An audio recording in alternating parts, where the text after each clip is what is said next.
Welcome back. एक बार फिर से आपका आपके अपने चैनल पर स्वागत है। आज हम स्टार्ट करने वाले थे इम्पोर्टेंस ऑफ कोऑर्डिनेशन के साथ। कल हमने कंप्लीट किया था concept of coordination and the characteristics of coordination, जहां पर हमने 6 कैरेक्टरिस्टिक्स पढ़ी थी। आज हम इम्पोर्टेंस ऑफ कोऑर्डिनेशन के बारे में पढ़ेंगे। चलिए स्टार्ट करते हैं। Coordination is important has it integrate effort of individual.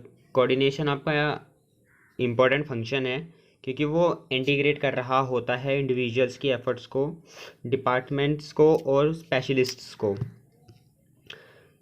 The primary reason for coordination is the departments and individual in organisation are inter dependent. जो प्राइमरी रीज़न है ना कोऑर्डिनेशन होने का, डिपार्टमेंट्स के अंदर जो इंडिविजुअल्स आपके होते हैं ऑर्गेनाइजेशन में, वो इंटरडिपेंडेंट होते हैं और डिपार्टमेंट्स भी आपके ऑर्गेनाइजेशन के अंदर इंटरडिपेंडेंट होते हैं।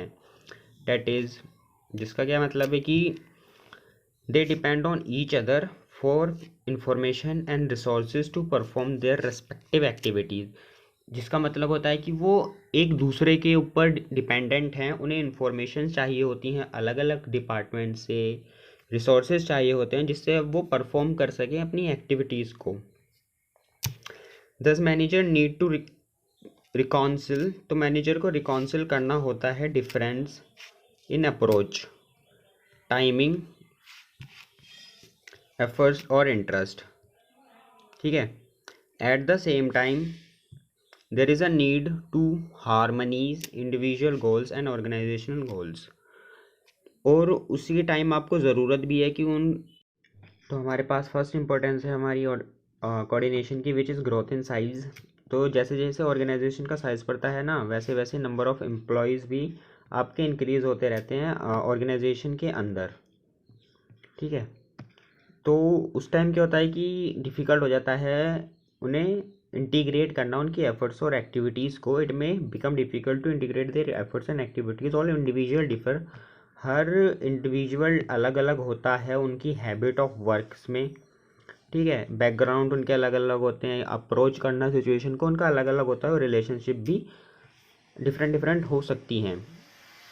तो it is become necessary to ensure, तो ये नेसेसरी हो जाता है जिसकी वो इंश्योर कर सकें इंडिविजुअल वर्क को कॉमन गोल्स के लिए ऑर्गेनाइजेशन के। Sorry for the background noise, but employees में have their own individual goals also. पर जो आपके इंडिविजुअल हैं उनके भी खुद के ऑर्गेनाइजेशन गोल्स होने चाहिए।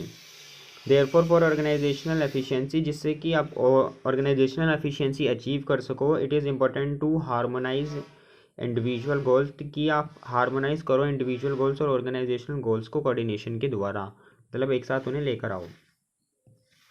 सेकेंड फंक्शन है हमारे पास functional differentiations. Function of an organisation are divided. जो फंक्शंस हैं ना आपके ऑर्गेनाइजेशन के, वो डिवाइडेड होते हैं डिपार्टमेंट्स में, डिविजन्स में और सेक्शंस के अंदर। ठीक है। इन एन ऑर्गेनाइजेशन देयर में भी, ऑर्गेनाइजेशन के अंदर सेपरेट डिपार्टमेंट्स हो सकते हैं, जैसे कि फाइनेंस का, प्रोडक्शन का, मार्केटिंग और ह्यूमन रिसोर्स का। ऑल दिस डिपार्टमेंट में देयर ऑन, इन सभी डिपार्टमेंट के उनके अलग अलग ऑब्जेक्टिव्स हो सकते हैं, वर्किंग ऑफ स्टाइल हो सकता है। फॉर एग्जांपल, मार्केटिंग डिपार्टमेंट को क्या करना है कि उसका ऑब्जेक्टिव है कि वो इंक्रीज़ कर सके सेल 10% डिस्काउंट दे के। पर इस टाइम क्या करेगा, जो आपका फाइनेंस डिपार्टमेंट है वो मना करेगा, वो अप्रूव नहीं करेगा, क्योंकि वहाँ पर डिस्काउंट देने से क्या होगा कि लॉस हो जाएगा रिवेन्यू का। इस तरीके के कॉन्फ्लिक्ट अराइज हो सकते हैं ऑर्गेनाइजेशन के अंदर। ठीक है। Other barrier department are becoming more rigid. तो all departments and individuals are interdependent, क्योंकि सभी डिपार्टमेंट्स और जो इंडिविजुअल्स हैं वो इंटरडिपेंडेंट होते हैं, वो डिपेंड करते हैं इंफॉर्मेशन पर फ्रॉम अदर्स टू परफॉर्म, जिससे कि वो अपनी एक्टिविटीज़ को परफॉर्म कर सकें। The activities of each department need to be focus on attaining. जो एक्टिविटीज़ है ना हर डिपार्टमेंट की, वो उन्हें फोकस होना ज़रूरी है कॉमन ऑर्गेनाइजेशनल गोल पर। द प्रोसेस जो है उन्हें लिंक करने का, वो कंप्लीट आप कर सकते हो किसके द्वारा, कोऑर्डिनेशन के द्वारा। देन हमारे पास थर्ड पॉइंट है specialisation. Modern organisation are characterised by the high degree of specialisation. जो आपकी मॉडर्न ऑर्गेनाइजेशन है वो कैरेक्टराइज्ड की गई है हाई डिग्री ऑफ स्पेशलाइजेशन के द्वारा। Specialisation arise out of the complexity. Specialisation arise क्यों है? क्योंकि कॉम्प्लेक्सिटी आ रही है मॉडर्न टेक्नोलॉजी में और डाइवर्सिटी आ रही है टास्क को परफॉर्म करने में। ऑर्गेनाइजेशन देयरफॉर, तो ऑर्गेनाइजेशन को इसीलिए ज़रूरत पड़ती है, ठीक है ना, कि वो एम्प्लॉय कर सके स्पेशलिस्ट को। Specialist usually think they only are qualified to, कि वो क्वालिफाइड हैं इवेल्यूएट करने के लिए, जज करने के लिए, डिसाइड करने के लिए अपनी प्रोफेशनल क्राइटेरिया पर।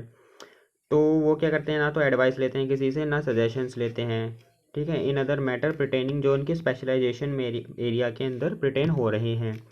इससे क्या होता है कि वहाँ पर कॉन्फ्लिक्ट हो जाता है अलग अलग डिफरेंट स्पेशलिस्ट के अंदर ऑर्गेनाइजेशन में। तो किसी ऐसे इंडिपेंडेंट बंदे की रिक्वायरमेंट होती है जो उसे रिकाउंसिल कर सके और उनके इंटरेस्ट और अप्रोच को स्पेशलिस्ट हो। देन हम ख़त्म कर लेते हैं इंपॉर्टेंस ऑफ कोऑर्डिनेशन के साथ। नाउ हमारे पास है management in the 21st century, ये भी देख लेते हैं। even as you read this chapter, the organization and the management are changing, has boundaries between the culture and the nation are burden, and the new communication technologies make it possible to think world has a global village. The scope of international and intellectual relationship is rapidly expanding. The modern